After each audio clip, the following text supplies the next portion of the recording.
Hello दोस्तों, क्या हाल है। आज फिर से हाजिर हैं लेकर यूपी की 25 बड़ी और जबरदस्त अपडेट, ताज़ा जानकारियाँ और वो ब्रेकिंग खबरें जो आपके लिए बिल्कुल काम की होने वाली है। चाहे आप आम आदमी हो या खास, अमीर हो या गरीब, बच्चे हो या बुजुर्ग, आप सबके लिए आपका DLU न्यूज चैनल खबरें लेकर आ गया है। तो देर किस बात की, फटाफट वीडियो में आगे बढ़ते हैं और सबसे पहले कौन सी खबरें खास होंगी वो देख लेते हैं। देखिए दोस्तों, एक तो आज भारतीय रेलवे ने ऐसा कमाल कर दिखाया कि लोग हैरान रह गए। वंदे भारत स्लीपर ट्रेन ने पटरी पर 180 की रफ्तार से दौड़ लगाए और गिलास से एक बूंद पानी तक नहीं छलका। स्पीडोमीटर में कांटा 180 पर टिका था, लेकिन ट्रेन के भीतर सब कुछ एकदम स्थिर था। लोको पायलट केबिन में मौजूद कर्मचारी ने इस ट्रायल का वीडियो बनाया जो अब इंटरनेट पर छा गया है। करीब 27 सेकंड की यह फुटेज देखकर लोग भारतीय टेक्नोलॉजी की तारीफ कर रहे हैं। रेलवे के इस शानदार प्रदर्शन पर यूजर्स कह रहे हैं, ये है असली इंडिया की रफ्तार। वाकई भारतीय रेलवे अब दुनिया को नई दिशा दिखा रहा है। तो दोस्तों, ऐसे ही पूरी 25 खबरों को विस्तार से देखेंगे, लेकिन वीडियो में आगे बढ़ने से पहले अगर अभी तक आपने इस वीडियो को लाइक और चैनल को सब्सक्राइब नहीं किया है तो अभी करें। और इसके साथ ही कौन सी खबर आपके जिले या राज्य से जुड़ी थी ये हमें कमेंट में जरूर बताएं। तो चलिए शुरू करते हैं पहली खबर से। चलिए, अगली खबर थोड़ी दर्दनाक है और दिल दहला देने वाली भी। उत्तर प्रदेश के बदायूं में 20 साल के युवक को दिन दहाड़े खंभे से बांधकर पेट्रोल डालकर जलाने की कोशिश की गई। महबूब नाम का युवक नमाज पढ़कर घर लौट रहा था, तभी 3 युवकों ने उसे पकड़ लिया। रस्सी से बांधकर पेट्रोल डाला, आग लगा दी,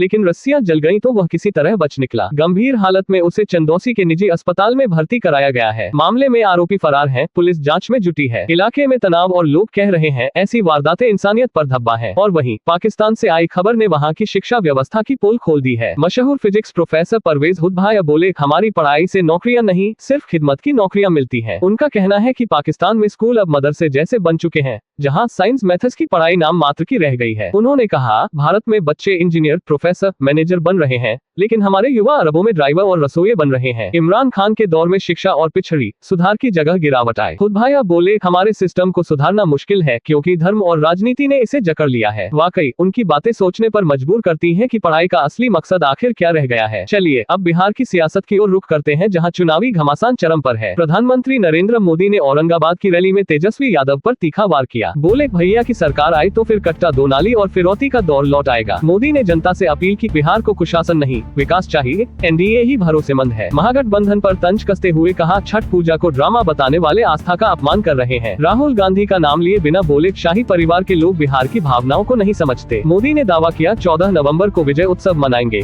बिहार NDA के साथ रहेगा। चलिए दोस्तों, अब एक अच्छी और उम्मीद भरी खबर उत्तर प्रदेश के बागपत से। 12 नवंबर को सम्राट पृथ्वीराज चौहान कॉलेज में बड़ा रोजगार मेला आयोजित होने जा रहा है। 2500 से ज्यादा पदों पर भर्ती होगी, जिसमें फूड प्रोसेसिंग, बैंकिंग और होटल इंडस्ट्री की कंपनियां भाग लेंगी। DM अस्मिता लाल ने तैयारी की समीक्षा की और कहा, युवाओं को अब बाहर नौकरी ढूंढने की जरूरत नहीं। 18 से 35 साल तक के युवक युवतियां रोजगार संगम पोर्टल पर ऑनलाइन रजिस्ट्रेशन करा सकते हैं। महिलाओं और दिव्यांगजनों के लिए भी इसमें विशेष अवसर दिए जाएंगे। वाकई बागपत का ये रोजगार मेला युवाओं के लिए नई उम्मीद बनकर आया है। देखिए दोस्तों, योगी सरकार अब किराएदार और मकान मालिकों के विवादों को खत्म करने जा रही है। रेंट एग्रीमेंट पर लगने वाली स्टाम्प ड्यूटी घटाई जाएगी। अब सिर्फ 500 से 2500 रुपए में रजिस्ट्रेशन होगा। पहले 4% की दर से ज्यादा खर्च लगता था, इसलिए लोग रजिस्टर्ड एग्रीमेंट नहीं कराते थे। नया प्रस्ताव तैयार है, जल्द कैबिनेट से पास होगा और सालाना 2 लाख तक के किराए वाले मकानों पर लागू होगा। 1 साल का एग्रीमेंट 500, 5 साल तक 1500 और 10 साल तक 2000 रुपए में होगा। 2 लाख से 6 लाख तक किराए वालों के लिए क्रमशः 1500, 4500 और 7500 रुपए लगेंगे। पहले 6 महीने ट्रायल रहेगा, फिर इसे बढ़ाया जा सकता है, जिससे कोर्ट कचहरी के झंझट कम होंगे। दोस्तों, इलेक्ट्रिक व्हीकल खरीदने वालों के लिए बड़ी खुशखबरी सामने आई है। अब यूपी में रजिस्ट्रेशन और रोड टैक्स पर 100% की छूट मिलेगी। परिवहन विभाग ने प्रक्रिया शुरू कर दी है,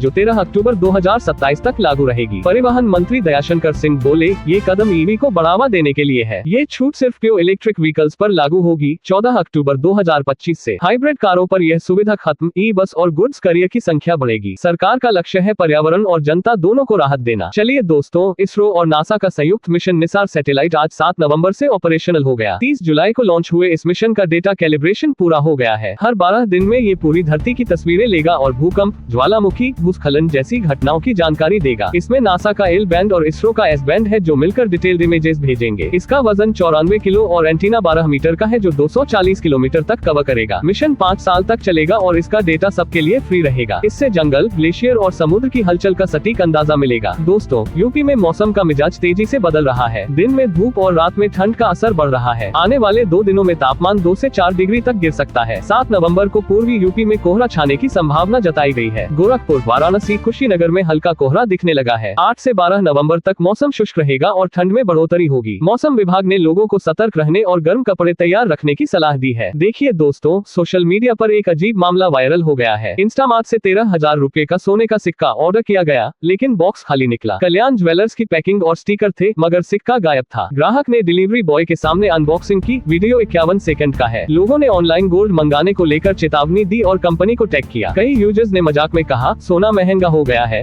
अब खाली डिब्बा ही मिलेगा। नोट, ये खबर सोशल मीडिया स्रोतों पर आधारित है, सच्चाई की पुष्टि नहीं हुई है। देखिए दोस्तों, एक ऑस्ट्रेलियाई ब्लॉगर ने भारतीय ट्रेन का सामान्य डिब्बे वाला सफर किया और वीडियो शेयर किया। वो बोली, टिकट सिर्फ 70 रुपए का, माहौल थोड़ा भीड़ भाड़ वाला लेकिन सेफ महसूस कर रही हूँ। वीडियो में दिखा कि बोगी भरी हुई थी, थोड़ी बदबू भी थी पर डर नहीं लगा। वो कहती है, मैं इस अनुभव को एंजॉय कर रही हूँ और भारत की विविधता को महसूस कर रही हूँ। वीडियो पर भारतीय यूजर्स ने प्यार बरसाया, कहा, वेलकम टू इंडिया। एक ने लिखा, आप भाग्यशाली हैं जो सामान्य डिब्बे में सीट मिली। ये वीडियो भारत की सच्ची और खूबसूरत तस्वीर दिखा रहा है। चलिए दोस्तों, आरआरबी ग्रुप डी की सिटी इंटीमेशन स्लिप आज 7 नवंबर को जारी हो गई। एग्जाम 17 नवंबर से 31 दिसंबर तक चलेगा। कुल 32,488 पदों पर भर्ती होगी। इसमें ट्रैक मेंटेनर, हेल्पर, असिस्टेंट जैसे कई पद शामिल हैं। उम्मीदवार केवल आधिकारिक वेबसाइट पर जाकर स्लिप डाउनलोड करें, रजिस्ट्रेशन नंबर और जन्म तिथि डालकर लॉगिन करें, फिर डाउनलोड करें। तो उम्मीदवारों, अब समय है तैयारी को अंतिम रूप देने का। दोस्तों, भारतीय डाक विभाग ने सेवाओं को डिजिटल बनाने की दिशा में बड़ा कदम उठाया है। डाक सेवा 2.0 ऐप लॉन्च किया गया है, जिससे अब घर बैठे पार्सल, मनी ऑर्डर और शिकायत ट्रैक की जा सकेगी। यह ऐप हिंदी, इंग्लिश सहित 31 भाषाओं में उपलब्ध है। यूजर्स गूगल प्ले स्टोर या एप्पल ऐप स्टोर से डाउनलोड कर सकते हैं। इसमें डाक मोड और लैंग्वेज चेंज करने का फीचर भी है। शिकायत रजिस्टर करने, ट्रांजैक्शन ट्रैक करने और सर्विस सर्च करने की सुविधा मिलेगी। 1 लाख से ज्यादा लोग इसे डाउनलोड कर चुके हैं और तेजी से लोकप्रिय हो रहा है। चलिए दोस्तों, oil and natural gas corporation में अप्रेंटिस भर्ती का आखिरी मौका आज है। कुल 2,621 पदों पर आवेदन मांगे गए हैं। उम्मीदवार ONGCindia.com पर जाकर अप्लाई कर सकते हैं। नॉर्थ, साउथ, ईस्ट, वेस्ट सभी जोन में भर्तियां जारी है। योग्यता के अनुसार डिप्लोमा, ग्रेजुएट और ITI ट्रेड में अवसर है। आयु सीमा 18 से 24 वर्ष, कुछ श्रेणियों को छूट दी जाएगी। सिलेक्शन मेरिट के आधार पर होगा। आज ही आवेदन पूरा करें। दोस्तों, सुप्रीम कोर्ट ने आवारा कुत्तों पर सख्त रुख अपनाते हुए नया आदेश दिया है। अब इन्हें अस्पतालों, स्कूलों, बस अड्डों और रेलवे स्टेशनों से हटाया जाएगा। कोर्ट ने कहा कि कुत्तों के हमले लगातार बढ़ रहे हैं और विदेशी नागरिक भी शिकार हो रहे हैं। NDTV रिपोर्ट में बताया गया कि बेंगलुरु में एक विदेशी को दौड़ते वक्त कुत्ते ने काट लिया। कोर्ट ने कहा, यह मामला अब केवल भीड़भाड़ या ग्रामीण इलाकों तक सीमित नहीं है। जन सुरक्षा और देश की छवि दोनों दांव पर है, इसलिए कदम जरूरी है। सेफ्टी फर्स्ट, कोर्ट ने कहा, वैक्सीनेशन के बाद कुत्तों को उनके इलाके में छोड़ा जा सकता है। तो दोस्तों, ये थी आज की कुछ महत्वपूर्ण खबरें और जानकारियां जो आपके लिए बेहद उपयोगी साबित हो सकती है। ऐसी जानकारी आपको शायद और कहीं एक साथ न मिल सके, इसलिए रोज की ताज़ा खबरों के लिए हमारे चैनल को सब्सक्राइब जरूर करें और वीडियो को लाइक नहीं किया तो लाइक करें। साथ में अपने जिले का नाम कमेंट में लिखें ताकि आपके जिले से जुड़ी हर जानकारी आप तक पहुंच सके। धन्यवाद। जय हिंद।